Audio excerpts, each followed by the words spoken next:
All right, well, welcome, everybody, to the 2024 Old Trapper Mountain West Football Championship Game pregame press conference. We are live here on the Mountain West Network. I want to thank everybody who is tuning in at home and want to thank our good friends here in the media that have gathered for this event here today. If you can please silence your cell phones, I'll give you a moment here to do that for the duration of our press conference. We'd appreciate it. Pretty excited about our game that we have going on here tomorrow. UNLV, Boise State, UNLV 10-2, 6-1 in league play. Boise State 11-1, 7-0 in league play. Game will be broadcast on Big Fox, 6 o'clock Mountain Time. And Big Noon will be here as you see them setting up with a pregame show at 5 p.m. Mountain Time. And both of these teams, of course, ranked in the college football playoff, which is huge. Top 20 teams, Boise State at 10, UNLV at 20, and we're here at Albertson Stadium for a 6th time. They always do a fantastic job of hosting our championships, and we appreciate all the work that has gone into that. Boise State will be taking aim at their 5th win in a championship game, taking aim at their 6th overall Mountain West football title, and UNLV looking for their 1st football title. Our show order for today, we're gonna start here with the Commissioner of the Mountain West, Gloria Nevarez. We will be followed by Boise State with Spencer Danielson, who will be here, Jonah Dalmas, Ahmed Hassanin, Ashton Genty, and Maddox Madsen. And then we'll conclude with the UNLV Rebels, Barry Odom, Jonathan Baldwin, Jacob DeJesus, Ricky White, and Jackson Woodard. Without further ado, let's get things started here with our Commissioner, Gloria Nevarez. If you have a question, please raise your hand. Our mic runners, Litzy and Carly, will find you. And when you do get the microphone, if you can please state your name and your affiliation, you'll be allowed a question, then a follow-up, and then if we have time, we can come back to you. With that, we'll start with an opening statement from the Commissioner, Gloria Nevarez. And Gloria, it's a wonderful time in the Mountain West, and what an exciting matchup we have on tap for us tomorrow night. It is, and you took all my talking points. We'll move on to Boise State. Oh, I'm kidding. I'm really excited to be here, to return here for our championship game and our 2024 Old Trapper Mountain West Football Champ game. Just want to open by thanking a couple of our sponsors. Old Trapper, our title sponsor, definitely recommend trying the beef jerky. It's really good. And Fox, our longtime partner, who will be broadcasting this game on national TV and preceding the game with Big Noon from the Blue. So we're very excited about both of those, and also like to thank Credit Union One for being here today and making the trip to see us. Thank you, Sam. Appreciate you. This is shaping up to be one of the most exciting games in Mountain West Championship history. We've got two of the nation's best coaches out there on the field, and we have national level award caliber players on both sides of the ball. This game truly is going to be a reflection of the passion and the energy that you see across the Mountain West all season long. I want to hit two major topics. One, talk about this great game that's happening tomorrow, and then talk a little bit about the college football playoff. So starting with this game, as Jesse said, we have number 10 Boise State coming in facing number 20 ranked UNLV. It's a rematch of last year's champ game, which is really exciting. But also, one of these teams is going to be breaking a streak. Boise State has an 11-game home win streak, and UNLV has an 8-game road win streak. So it's really going to be exciting to watch this matchup. As I mentioned, Boise State and UNLV are bringing the fans and bringing the passion. This game is trending toward a sellout, and we expect a record crowd at this championship event. During the season, UNLV had back-to-back games with 40,000 fans in Allegiant, and Boise State is boasting their 6th straight sellout, looking like it'll be 7. These two teams have not lost to a single opponent outside the top 25. Only 9 other teams in the FBS can boast the same, and all those teams are in the SEC and the Big Ten. Across the Mountain West, we work hard to schedule resume-worthy selection schedules. We have won 11 non-conference games against the Power 4 opponents. The only other league that has won more is the SEC with 13, and the ACC is 3rd with 10, and Big 12 only has 5. Very proud of the work our coaches have done in scheduling and winning games. To talk a little bit about Boise State specifically, I don't need to tell these folks here all the great things, but just to highlight their 11-1 record. We all know their only loss was against number 1 ranked Oregon on a last-second field goal. They outgained Oregon they were the only team to outgain Oregon this year. And we all agree that that one loss is arguably the best loss in all of FBS with number 1 ranked Oregon. They also feature one of the most prolific college football players this year in Heisman Trophy finalist Ashton Jeanty. UNLV coming in 10-2. Those 2 losses were only by a combined 8 points. The 2 teams that they lost to are currently ranked in the top 25 with a combined record of 20-4. This year, a nod to scheduling, UNLV has faced Kansas, Syracuse, and Oregon State. They lost to Syracuse in overtime, and Syracuse ended their regular season by beating number 6 Miami. UNLV beat Kansas. Kansas ended their season by beating 3 straight top 25 Big 12 teams late in the season, including Colorado, BYU, and Iowa State, who is in the Big 12 champ game. UNLV is 2-0 against the Big 12 this year. Along with Notre Dame, UNLV is the only team with 3 non-conference road wins against Power 4 teams. So, couldn't be more excited for this matchup. In fact, this 2024 Old Trapper Mountain West football game will be historic. So I want to segue a little bit into the college football playoff. We have a pretty interesting and excellent history in postseason national championship football. We have always been among the elite college football conferences. When the BCS launched in 2004, Utah beat Pittsburgh in the Fiesta Bowl.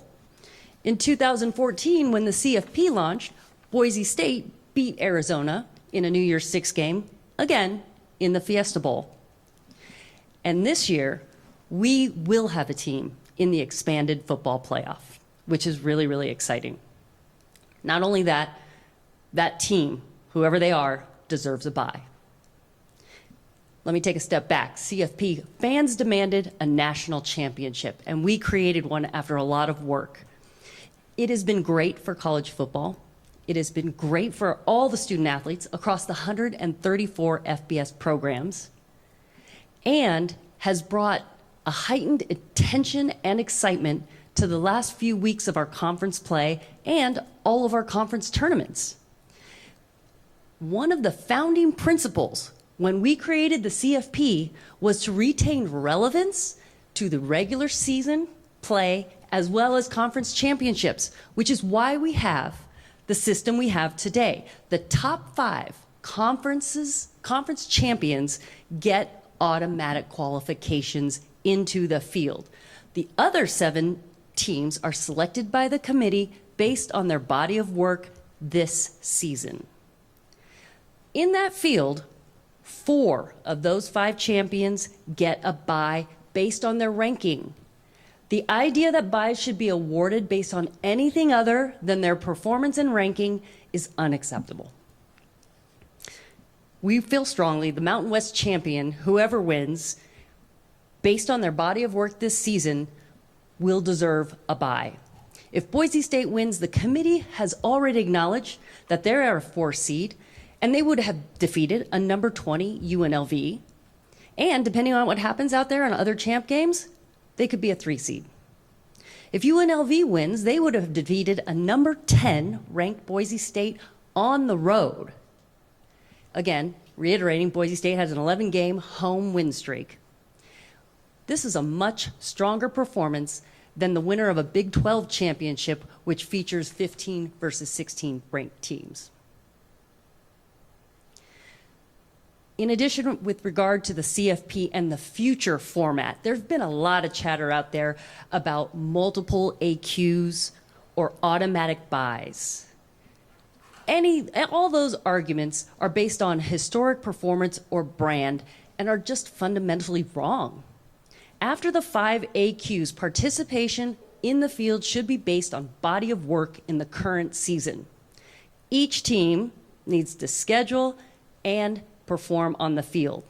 On Selection Sunday, we trust in the committee that they will select and seed the field based on the best body of work in the current season and not perceived entitlement.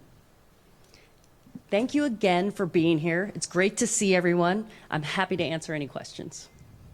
If you do have a question, please raise your hand. Our mic runners, Carly and Litzy, will bring microphones to you.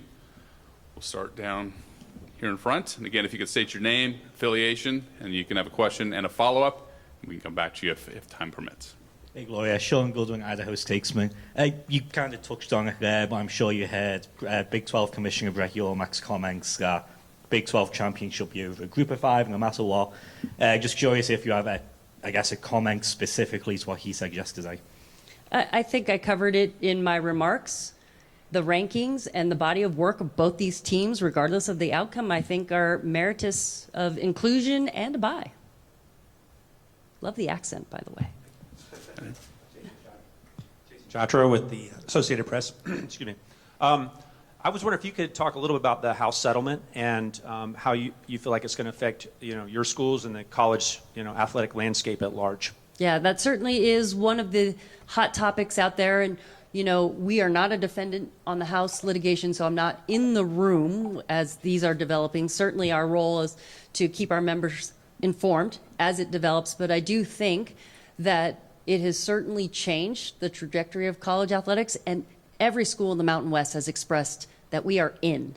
We are going to participate in revenue distribution, and whatever in means, we're still waiting to figure out the operational logistics of that, but excited to participate and compete at what we expect to be.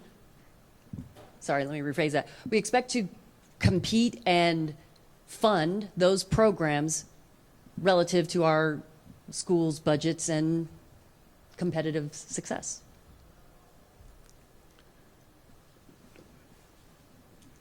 BJ Rains with Bronco Nation News. Gloria, Hi, BJ. How are you? Good. You can say this. It's fundamentally wrong and all this, but how confident in terms of the automatic qualifiers and seeding it? And you hear Brett Yormark's comments and things. I mean, how confident are you? I guess that moving forward, it will be what you're hoping it is, and not just lean more towards the Power Four.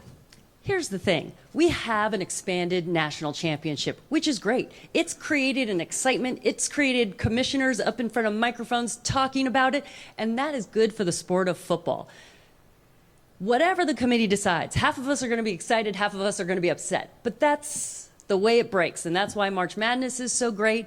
And how confident am I it's going to break our way? This year I feel really confident because our teams are deserving. Will that happen next year, year after? No, there are going to be plenty of years I'm going to probably be on the other side of the decision. But I think that's the system we have. That's why I think it works, and that's why I think the committee is tasked with a really tough job. What do you think of the future of conference championship games? And obviously there's talk about if SMU were to lose and drop out, and people could say if Boise State, were to lose, why should they drop out, in terms of where they're already picked in the field at number 10. What do you make of the teams that not playing this weekend that could potentially jump teams that are, and just where the future of conference championship games goes from here? And I think that's a collective dynamic we have to analyze, and certainly in basketball, the same question has been asked. But as I mentioned, one of the founding principles of the CFP was to maintain relevance of league play and conference champions. So I prefer that we continue those models. But if we don't, we all should not, or we all should continue to emphasize the relevance and participation in those games. In other words, we all should be in it, the game of having conference champions or not. Jay Tuss, KTVB. Hey. Gloria, you mentioned Ashton Genty a little bit earlier. Just curious what it's been like to have his impact in the conference this year, and just your thoughts on him in general. What a special player, one. Watching him is just amazing.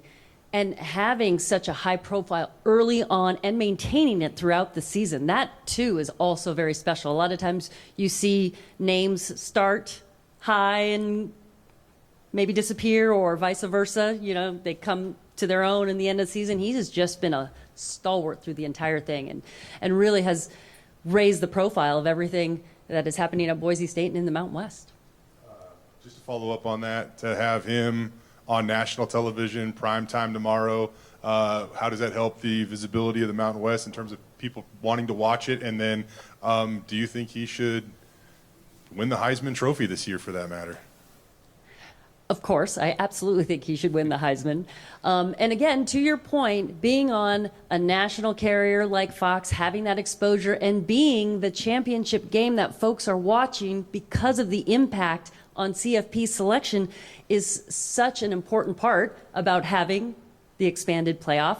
And we are very fortunate to have both teams in this game have a chance at getting in the field. Any further questions? Going once? Going twice? All right. Thank you, Commissioner. Thank you. Appreciate your time. We're going to take a quick time out here on the Mountain West Network. When we come back, we'll be joined by the Boise State Broncos at 3 p.m. Mountain Time.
No, he said it went down.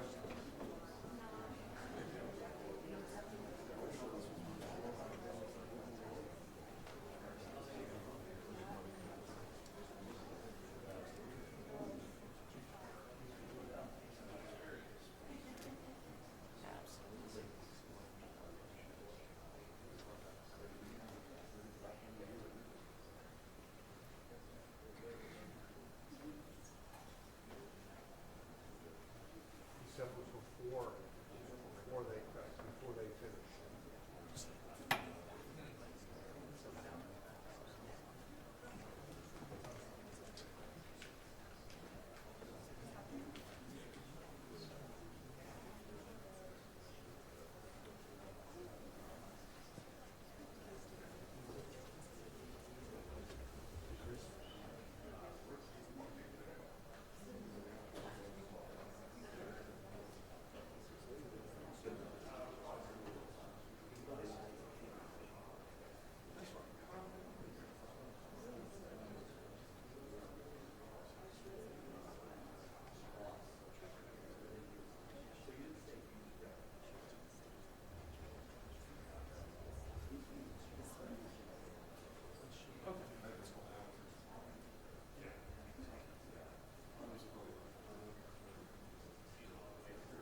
Outside I tend to wear. That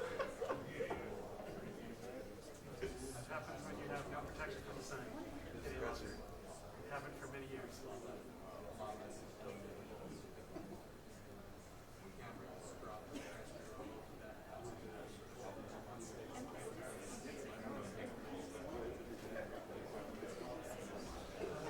Ready for tomorrow?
Good game. Can I take my CM anyway? Just follow whatever. No, I get you. I appreciate it.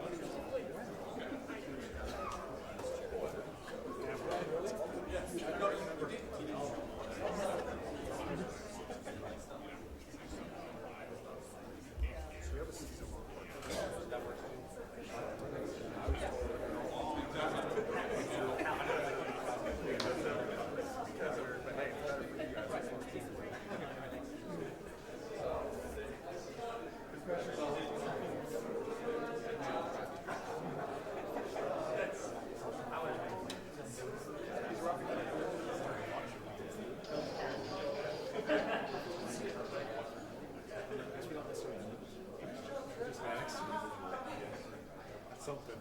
Yeah. I have.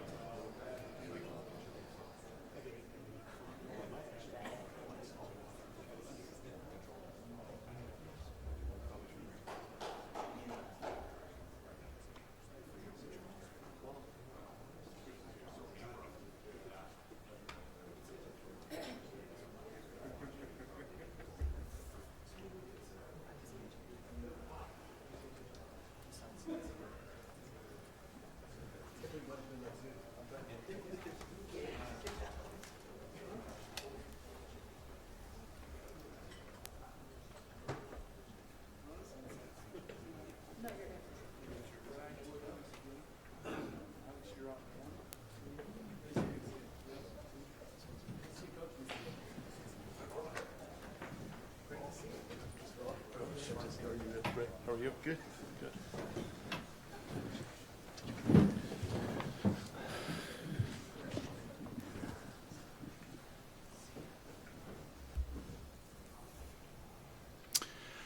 All right, welcome back. We're live here on the Mountain West Network here in Boise, Idaho, getting set for the 2024 Old Trapper Mountain West Football Championship game between UNLV and Boise State.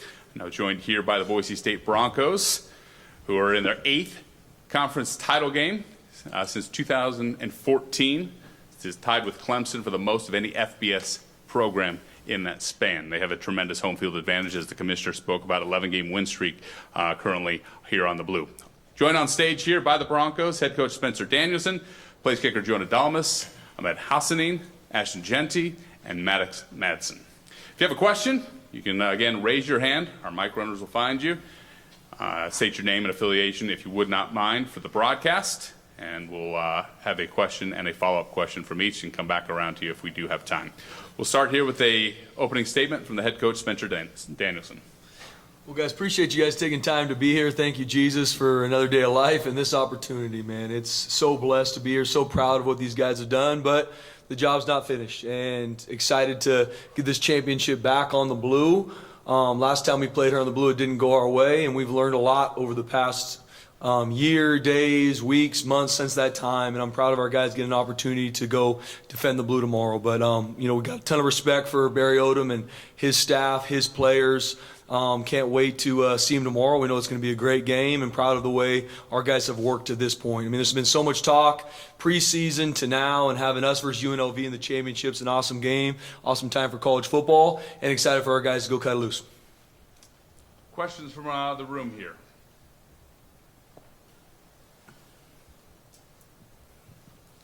BJ Rains with Bronco Nation News. Anybody can take it or just go down the line. I'm just curious. I mean, you guys walk in that front door, you see those Fiesta Bowl trophies, the history of this place, all the murals of all the past teams, players. Like, to be one win away from being one of those teams that's going to have that kind of stuff moving forward. And 2 decades from now, players are going to come in here and talk about you guys and that 2024 team. To be one game away, I guess, what would it mean to you guys? And what is the history of this place? How much does that kind of fuel what you guys do on a daily basis to live up to that standard? Yeah, I mean, it would mean a lot to us. I mean, all the work we've been putting in from the off season till now. This place has been built on winning championships, and that's what we do here. So to be another group, a part of that list would be dope.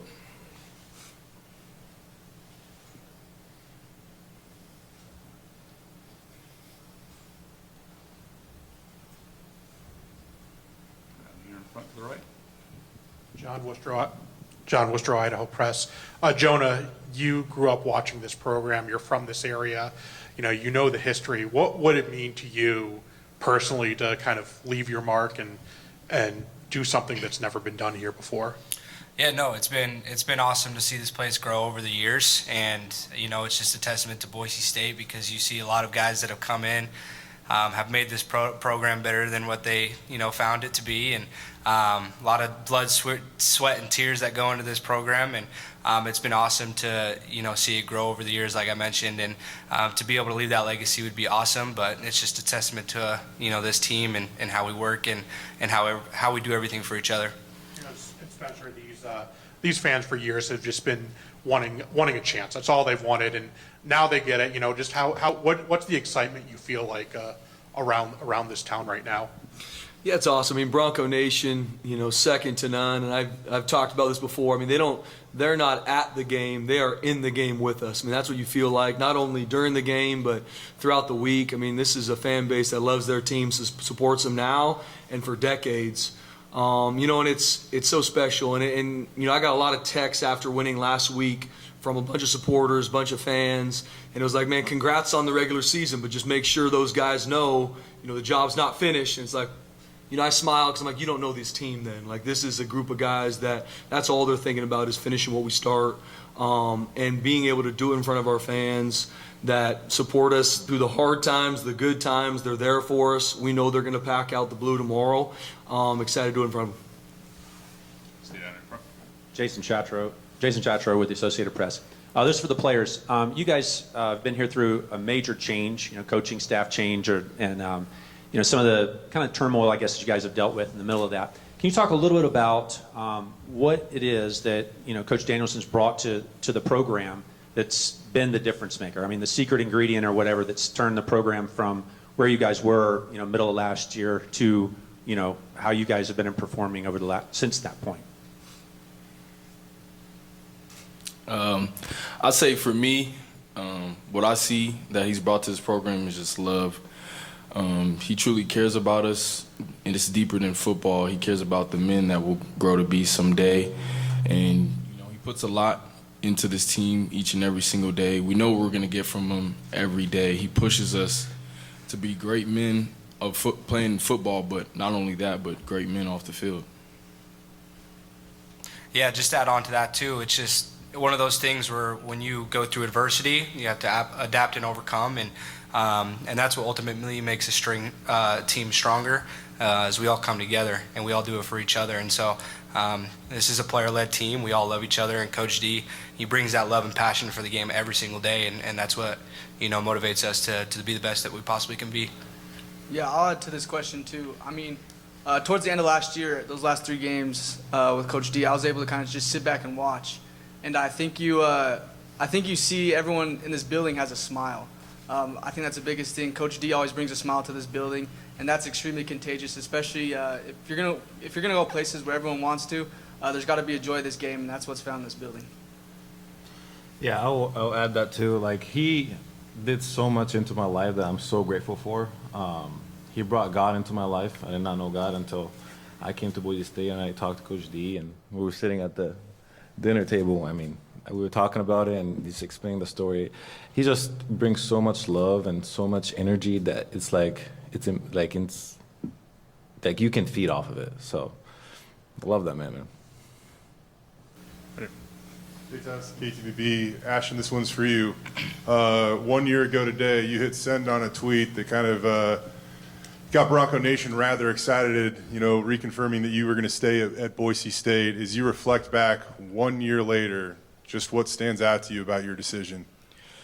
Yeah, I mean, it was one of the best decisions I made in my life. Obviously, it was a pivotal decision, and it's paid off just how I thought it would. And the love and connection that I have with this team, I would never switch anything out for it. And, we're on track to do some amazing things just like I thought we would be. To follow up on that, Ashton, I know you got a lot going on right now, man, but maybe the answer's obvious, but do you approach this as your final game on the blue? Yes, I do.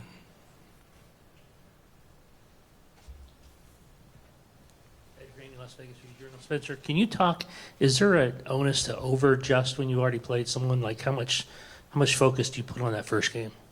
Yeah, absolutely. I mean, both sides, right? We're doing it. I know, Coach Job and his staff, you're going to look at the game we played a couple weeks ago. You're going to look at the games they've played since, just like they're going to look at the games we played since. And so, we're going to look at ways we can make adjustments. We're going to look at some wrinkles. We're going to look at some things that, because it's very clear how they're going to attack us and how we're going to attack them. And then we got to, as a staff, have looked at ways that we can counter that. But at the end of the day, it's all about who goes out and executes. And I talked to our team this morning about cutting it loose. Like, there's a lot of hype on this game. It's a championship game, a lot on the line for both teams. And I don't want our guys having any fear of failure. Go cut it loose, and schematically want to make sure our guys understand the plan and they can go play fast and play physical and do it for each other. We'll go here and then here. Sean Goodwin, Idaho Statesman. Ashton, last time you guys played UNLV, I don't think I've seen a team hit you harder this year. Just knowing what Aiken brings to the table, big lights, championship game, just how are you preparing to face these guys again? Yeah, Coach D's been saying it all week, doing what we do better. We've seen them already, we've played them already, so that's to our advantage. We know what they're going to do, but we didn't play our best game when we played against them, and we're going to play our best game tomorrow against them. And yeah, they're a physical team, but this program has been built on being the most physical, dominant team, and we will show that tomorrow. And then Maddox and Spencer, just you guys. It's foggy now. I'm sure you guys are seeing the weather. It's going to be real foggy tomorrow night. Is that going to affect the pass game at all? You guys, maybe go to the ground even more than usual? I guess how are you going to tackle the weather, the elements? Yeah, I'll hit it first. Just like anything, you go into a game and whatever the elements are, we're all in it. UNLV's in it, Boise State's in it, so we'll have a plan, run game and pass game to attack, and the weather's going to be what the weather's going to be, and we'll be on the attack in both phases of our offense. Yeah, to add to that, the simplest way to put it is the weather we're going to be playing is the same weather they're going to be playing in, as a passing offense on their side too. If they have to change things, we're also going to have to change things. And so I know myself, and I don't think it's going to affect our pass game too much. Ashton, I want to know, you obviously are leaving a legacy here on the field, but I want to know why it was important for you to leave a legacy off the field with your scholarship fund, and kind of what was the driving motivation behind that, and kind of getting that set up.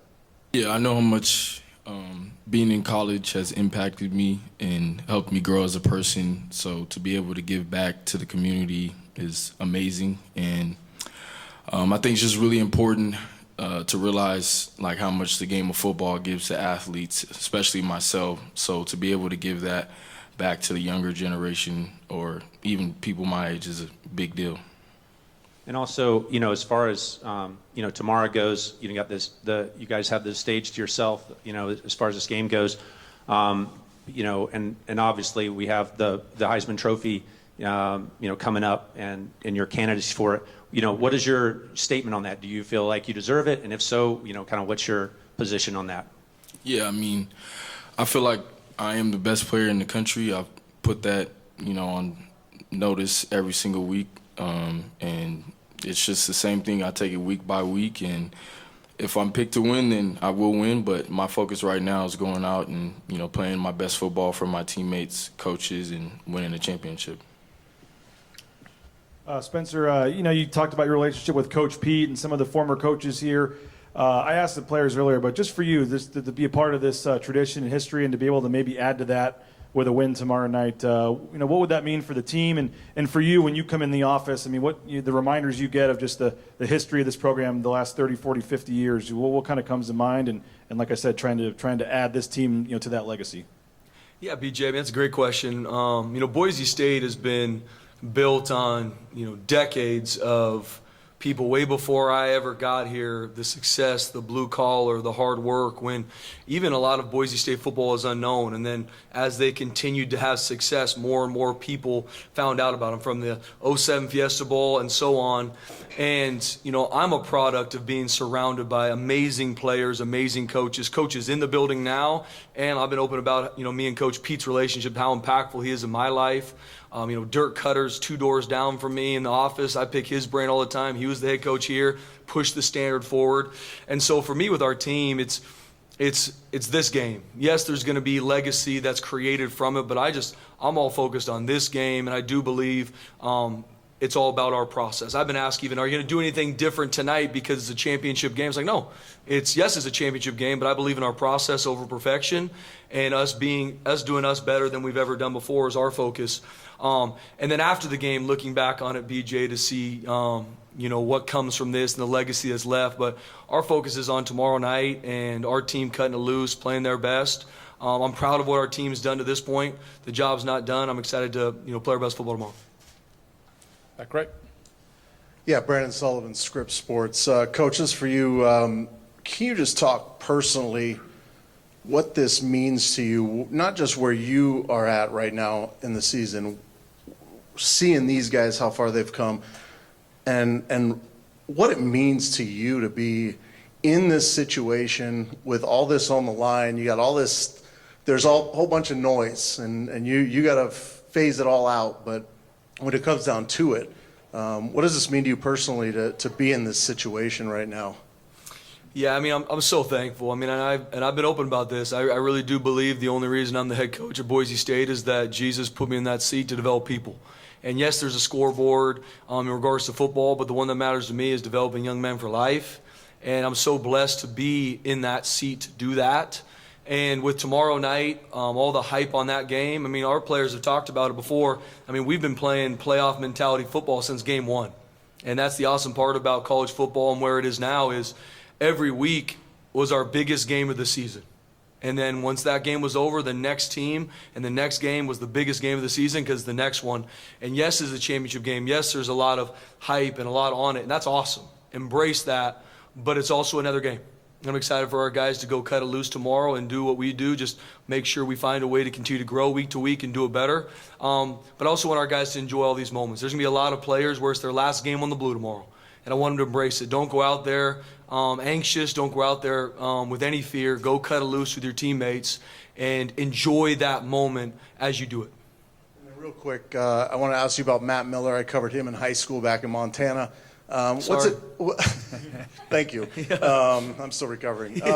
Can you talk about the importance of having him around this obviously he built a legacy here as a player, but to have him here now, especially with this run you guys are on? Yeah, I mean, Coach Miller is a 10 out of 10. I believe that we have the best staff in the country, and they impact me way more than I impact them on a daily basis. And Coach Miller, I mean, what he does with the receivers, but not just the receiver group, our whole offense, our whole team. I mean, these coaches impact. Their focus is on these young men way more than just what they do on the football field. And Coach Miller, the relationship he builds, the history he has here from being a receiver, a big-time player, and then seeing him give back into this new generation of Broncos and the alumni that come back that know Coach Miller and the impact he has. He's done a phenomenal job, and excited for him to continue to do so. JTS, KTVB, Maddox, this one's for you. You are now 12-1 as a starting quarterback at Boise State. Your touchdown interception ratio is 21-3. There's obviously a lot of noise out there that along the way, but how proud are you of that record, being 12-1 as a starting quarterback at Boise State? Yeah, I mean, I'm blessed to be in this position, and realistically, I never win games by myself. So it's a shout out to all my teammates and everything they do for me and prepare me weekly, but also they go out and make plays for me, and they make more plays than I do. So that being said, what would it mean to get career victory 13 tomorrow, probably the biggest that you would have in your career to this point? yeah, 100%. I mean, obviously last year I wasn't able to play in the championship game, so it's a big deal for me to kind of be able to celebrate with my teammates tomorrow victorious. I'm here. Bronco Radio Network, Bob Beeler. Go ahead, yeah, Go. Bob. Yeah. This question is for Ashton. Ashton, last game against UNLV, they made it pretty tough to run. So what did they do that maybe was different than some of the other teams did to you, and how do you think you can do tomorrow?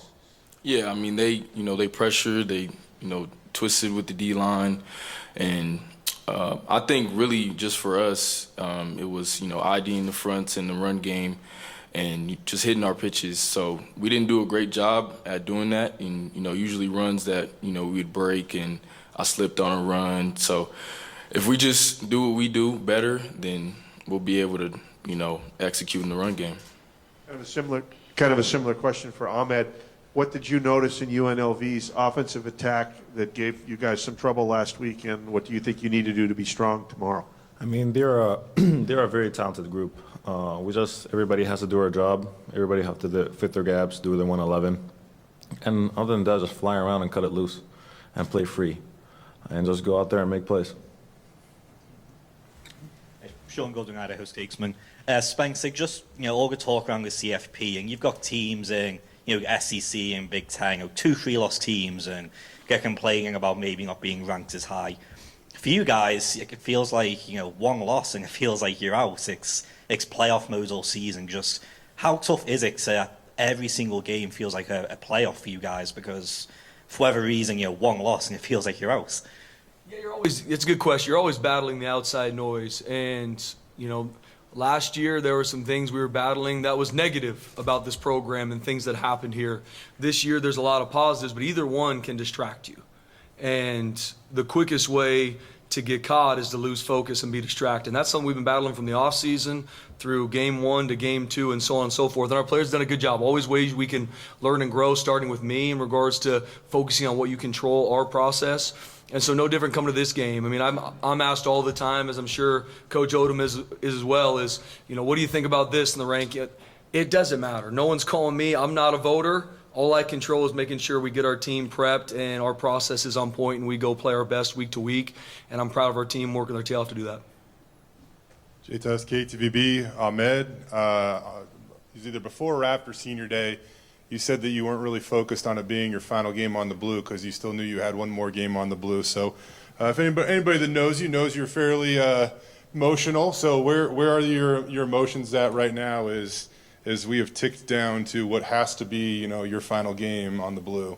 Man, yeah, I mean, just to leave a legacy, to leave an impact for my teammates and just to win a championship on the blue. It'll be my last time on the blue. Might as well just win a championship with it. You know what I'm saying? So it's just, I just want to go out there and have fun and play football with my teammates, because that's truly what it's all about at the end of the day. It's just going out there and just enjoying the process, enjoying what I've been here, leading my teammates out there, and just going out there, having fun, yelling. I mean, I'm excited. I'm really happy. I'm excited. I mean, it's a great opportunity. This one's for all the players. Like your coach just said, you guys have done a good job this season of taking it one game at a time, not looking too far ahead. With everything that's on the line this week, how much tougher is that to do that this week? We've had everything on the line since week one, whether that be winning the championship now, making the playoffs, being undefeated in conference. There's always been pressure on our backs, but it's nothing different this game. It's the same thing. It's to go out there and win, and we've had to do that all year.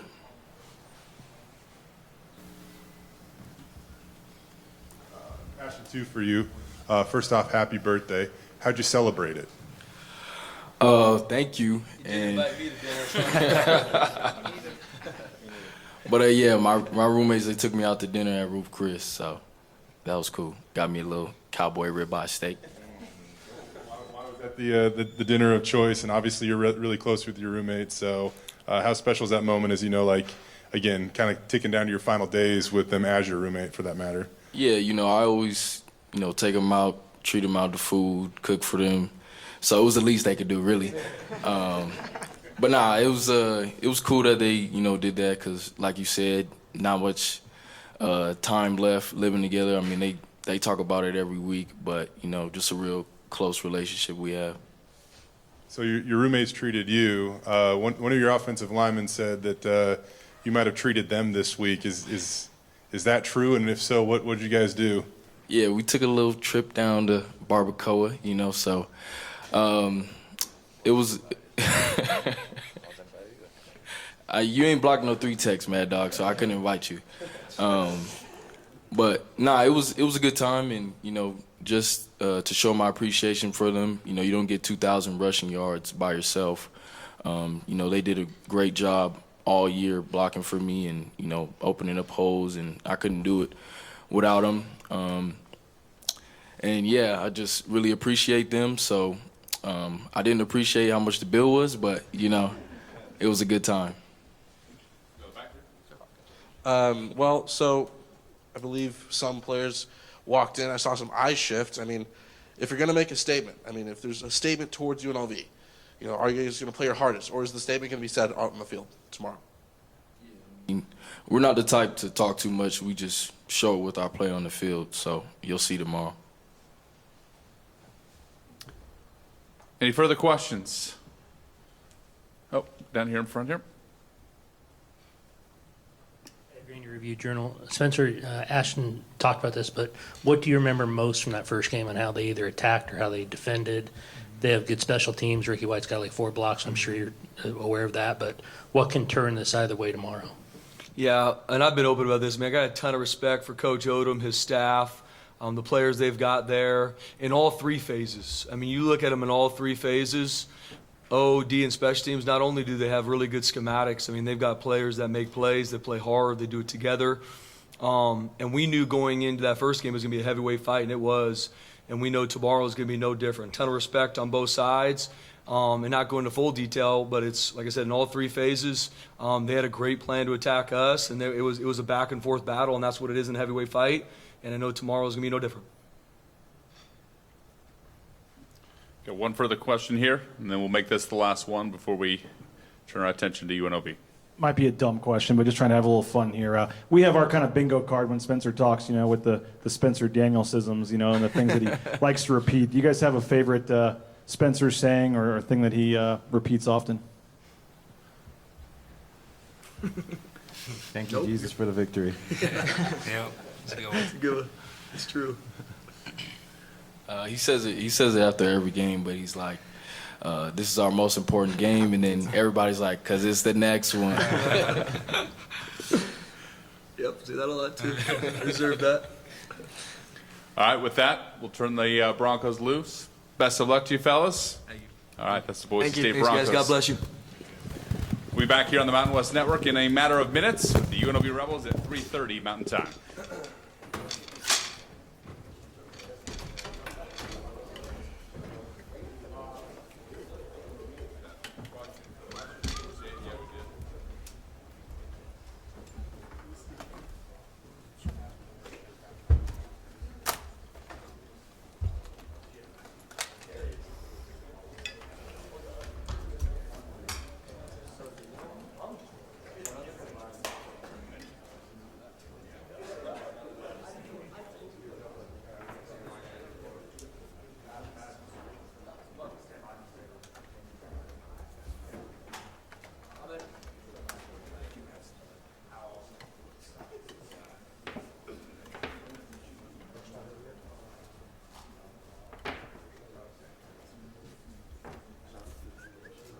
Excuse me, sir.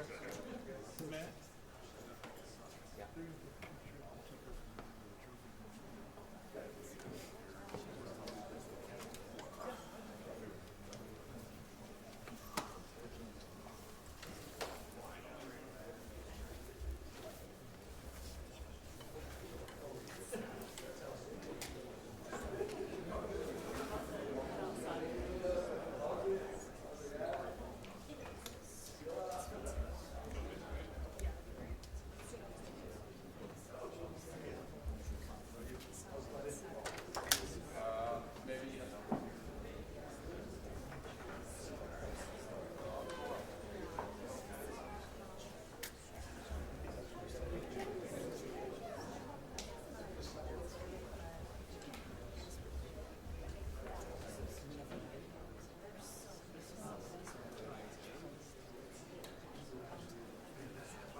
It is fresh, just fresh cup and everything.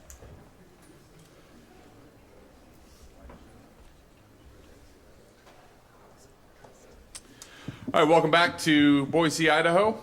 We're live here on the Mountain West Network for the 2024 Old Trapper Mountain West Football Championship game pregame press conference, joined now by the UNLV Rebels on stage. Second championship game appearance, second straight year they've been in this game. It's a team that's very battle-tested, won 8 straight road games. Joined here by the Rebels on stage, head coach Barry Odom, defensive back Jonathan Baldwin, wide receiver and return specialist Jacob DeJesus, Ricky White, the Mountain West Special Teams Player of the Year, and Jackson Woodard, the Mountain West Defensive Player of the Year. Again, if you have a question, please raise your hand. We'll get a mic to you, state your name and affiliation, and please direct your question to a specific person up here on stage. We'll start here with an opening statement from the head coach, Barry Odom. Good afternoon. Great to see everyone, and we're honored and thrilled to be here. I would like to thank Commissioner Gloria Nevarez and her staff. Everything that the Mountain West has done since I've been a part of it is first class, to a standard of excellence, and this week has been no different. And we're thrilled to carry the flag of the Mountain West Conference, and excited to have an opportunity to compete for a championship for the second year in a row. I would like to thank Eric Harper, our Director of Athletics, and all the support that he provides our student athletes and our staff, and the things that we continually work to build at UNLV. Could not happen without guys like sitting to my right, four tremendous leaders every week. I've been fortunate that we have meetings every Monday with our captains at 12 o'clock.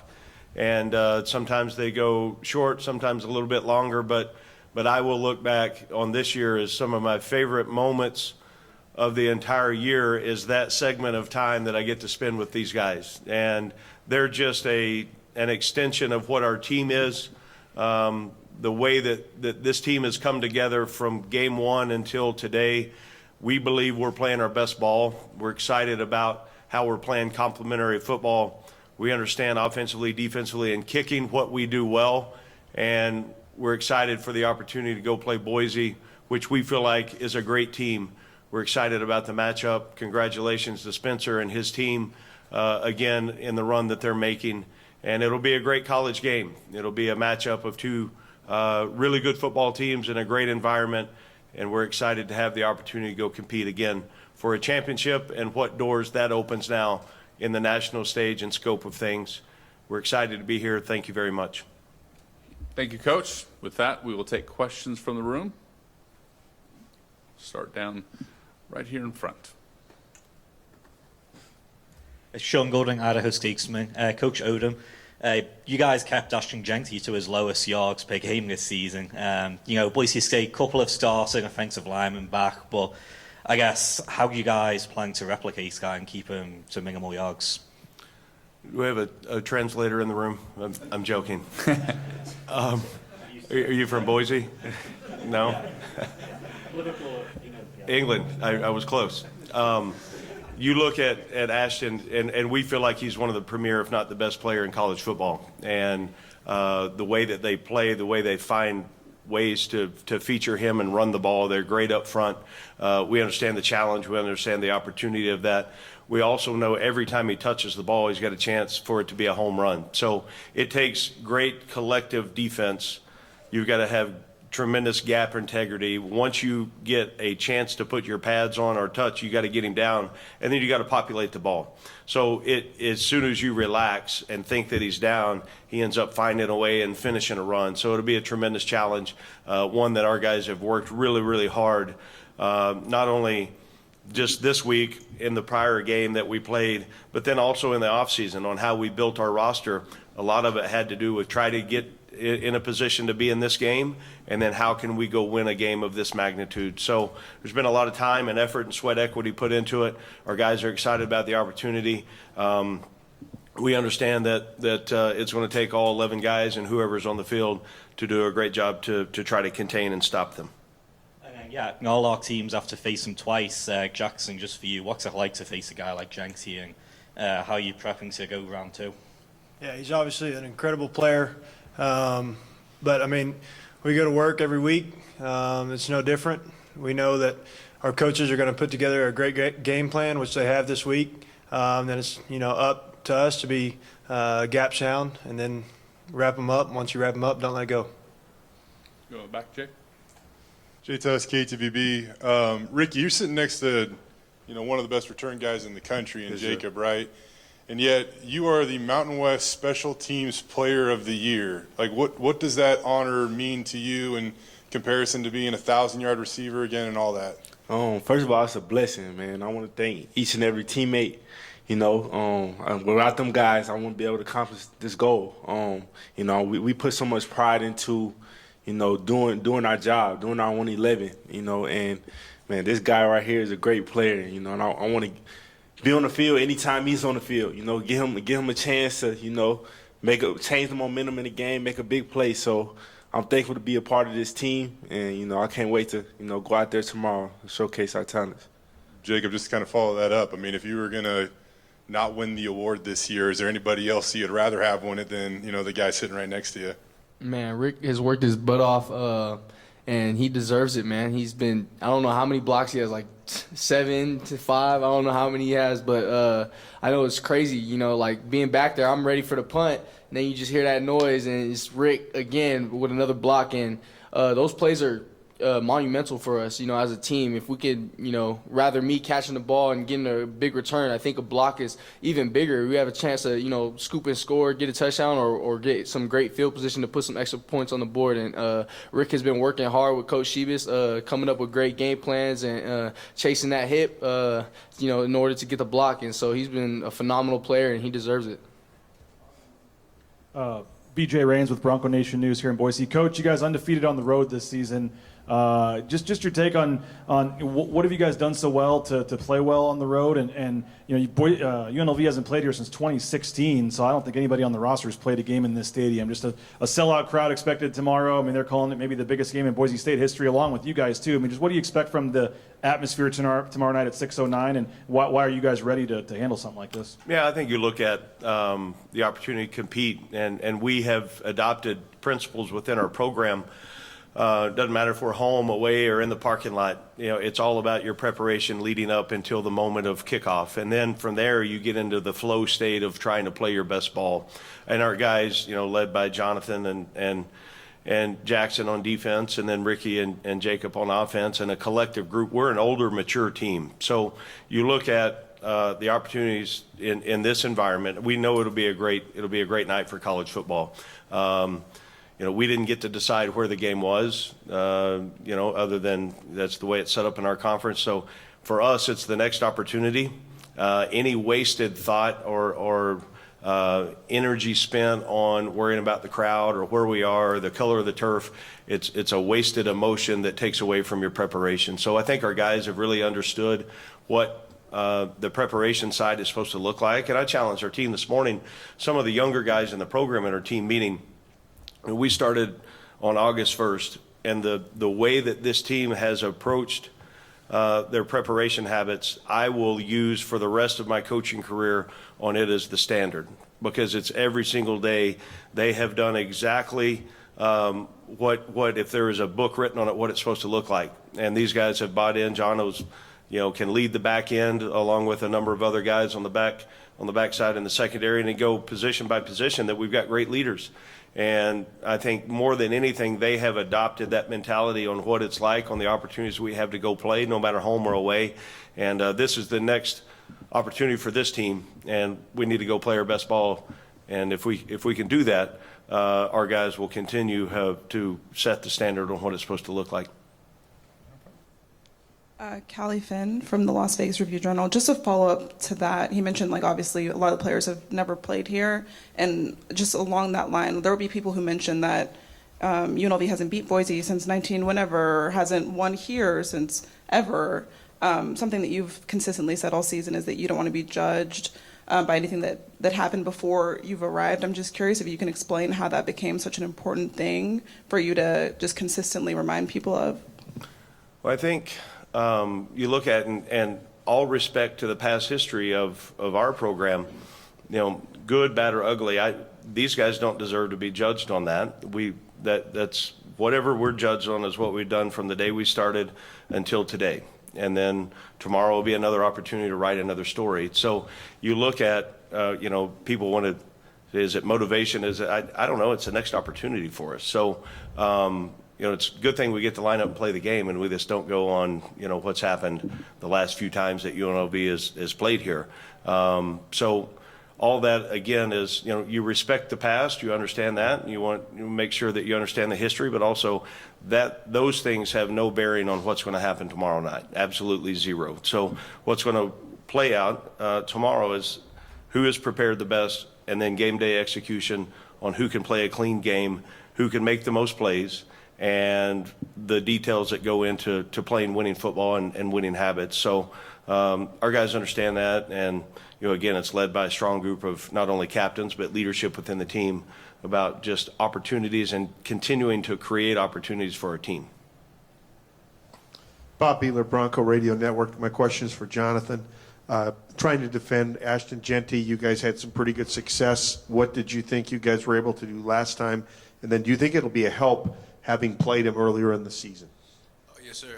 I think what we did well was swarm the ball. We had a lot of guys to the ball, and we knew what the main focus was that week. And we're going into this week with the same mindset, swarming the ball, and yeah. My follow is for Coach Odom. What do you think's different about playing a second game? I know you guys have played twice, but it wasn't the same teams. So this is going to be about a half season later where the exact same teams are playing again. Yeah, I look at, I've had the opportunity to do that a couple times in my career. You play a team early and then, or mid-season and then late. They know a lot about us and we know a lot about them. And it'll be a tremendous matchup. I can't speak on them, but obviously about us, I think we're playing our best ball. And I think our team knows that. There is a confidence in the way that we've prepared and excitement about the opportunity to go play. And we're fortunate and thrilled to have the chance to get a rematch. First for Ricky and then Jackson, if you wouldn't mind following up on this. What you guys have accomplished in 2 years at UNLV is pretty insane. I mean, the way you guys have turned around the program.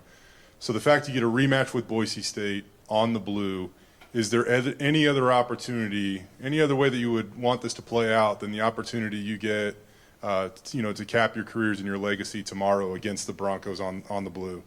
First of all, not at all. We're so thankful to be in this position once again. We have a great group of guys led by great coaches.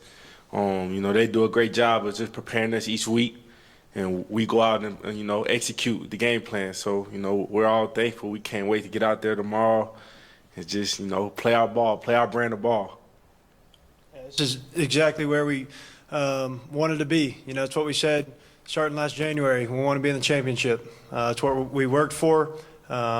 It's really everything that we've done up to this point has been to get us in this championship game. So I told the guys exactly where we're supposed to be. Now let's go finish it.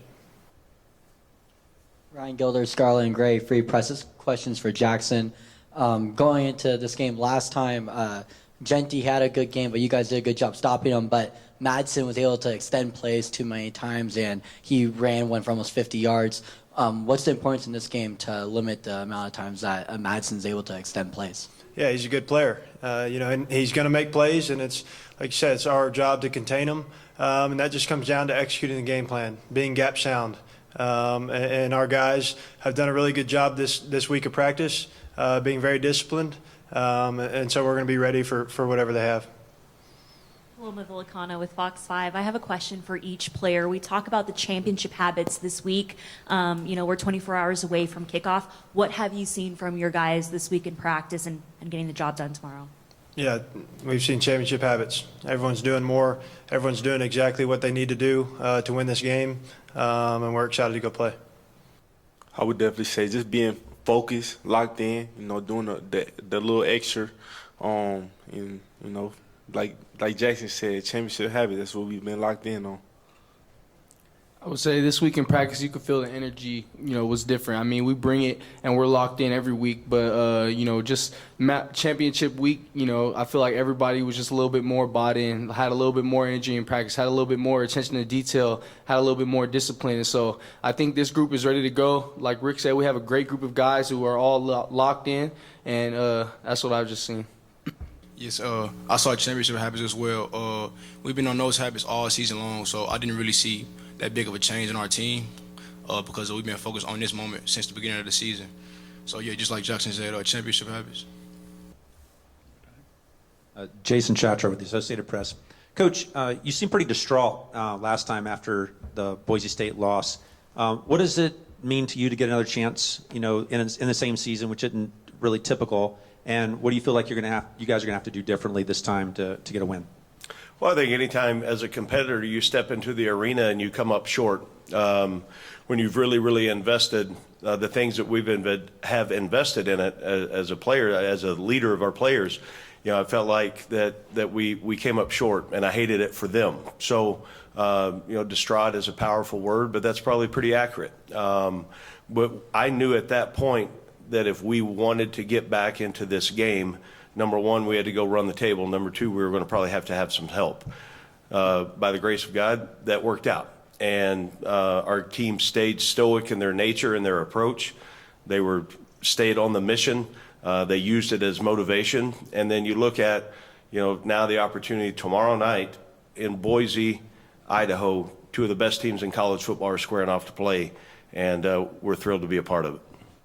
John Worcester, Idaho Press. Coach, I know you said you don't want to be judged on anything that happened before you got here, but year two on the precipice of a college football playoff berth. For this program, how special would that be?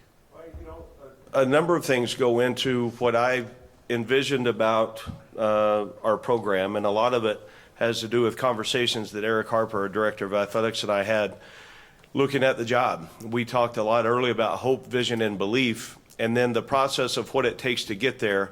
But also, and people are going to look at me a little bit crazy, I believe this is where UNLV should be every single year, in the contention, in winning games in November, meaningful games, competing for championships. There's too many opportunities in the city of Vegas, at our great university, and then the things that we have and the opportunity to build. Anything that a student athlete wants to accomplish in college, we can get done at UNLV. So, there's problems or there's solutions. I choose solutions. And you look at the opportunity to build a great staff, to have great players. I learned a long time ago I'm a heck of a lot better coach with really good players. And we have got a stacked roster. And tomorrow night's going to come down to great players making big-time plays. And that's what you dream about as a little kid growing up as a player. And that's what you dream about when you get in the coaching profession, is to put your team in a chance to go win a championship. And now we're here, we've earned that, now let's find a way to go finish it. Sean Golding, Idaho Statesman. As a KU grad, I hate to give Coach Odom credit, but since 1984, you guys haven't had a double-digit win season. Just what can you say about what he's done for the school and bringing you guys on the cusp of a CFP appearance? I knew there was something about your accent. It has to do with being a Jayhawk. Yeah, I got it. Coach means everything to us as players. I think he's the best in the nation. He gives us a plan, and then all we got to do is go execute that plan. He's put together an incredible staff. He's a winner in all aspects of life, which is just motivation and inspiration to all of us as players. And he's someone that you want to go play for. But he's done an incredible job, and I wouldn't want to be coached by anybody else. He's a player's coach, man. Someone you look up to, father figure. Great coach, man. I love him to death. I'm thankful to be, in a situation with him in this predicament. He just does a great job of just, leading us in the correct way. Like I said, I'm so thankful. I'm thankful to have him as our head coach, and then the staff that he's put together for us. Like Rick said, I'm just so thankful for Coach Odom, just for believing in me.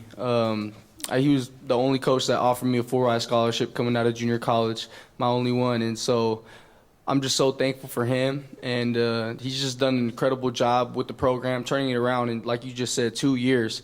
And that's just unheard of, you know what I mean? And but not only is he a great coach, but just an overall great person. He supported me through so much adversity that I've been going through, the past year.